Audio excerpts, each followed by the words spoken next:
So guys, ang kikilawin natin ngayon, no? Munamon. Yan. At lawlaw. Oh. Fresh na fresh yan mga idol. Siyempre, uugasan muna natin. Turuan ko kayo kung paano magkilaw ng gamit lang ang kamay. Ganito lang diskarte niyan eh. Kunting himas.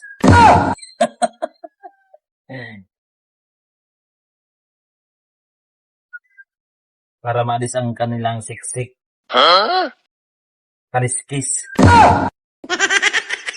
O diba, naalis na agad.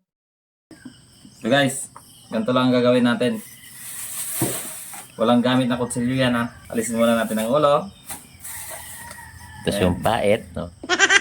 Siyempre, titirahin muna natin dito sa gitna. Medyo ano eh, matigas eh. Yan naman, diskarte niyan.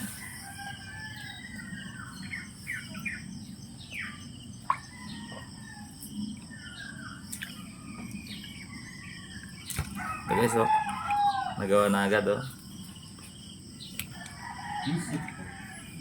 Basic lang gumawa nito, guys. Sana all. Kung nakakalam, alam nyo na yan.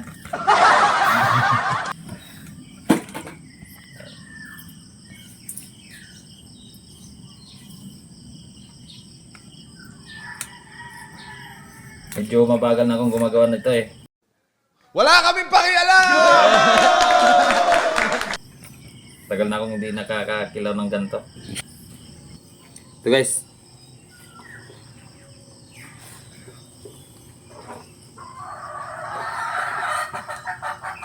magawa ko na yung kinilaw.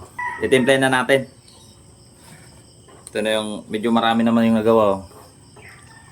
Sarap nito. Fresh na fresh. Sinapit na ako sa alam mo.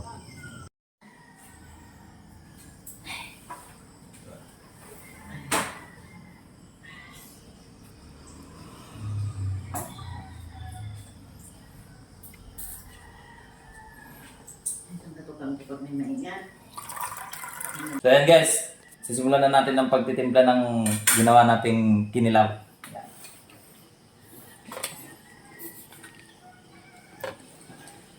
Yan. Kailangan nating dahan-dahanin yung lamanta para hindi siya matudurog. Tapos, yun. Lalagay na natin ng tinirip nating sibuyas. Ito ay munamon ko kaya tabortik mo.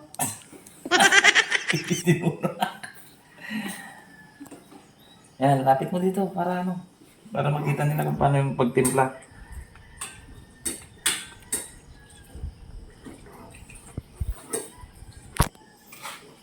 Siyempre may kunting sili para saktong anghang lang. Yan.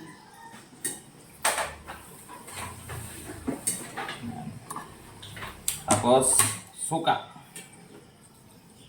Sino na tayo? Kailangan natin ng pag...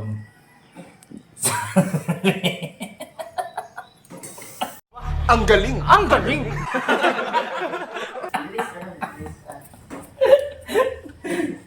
Yan. Apply na natin.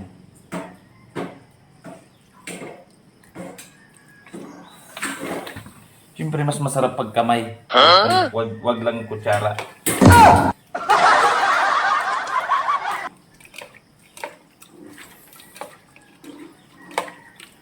Lawan niya rin doon eh.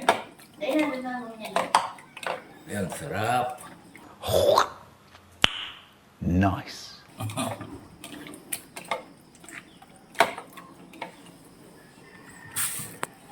Try natin kung masarap. Ayos. Panalo.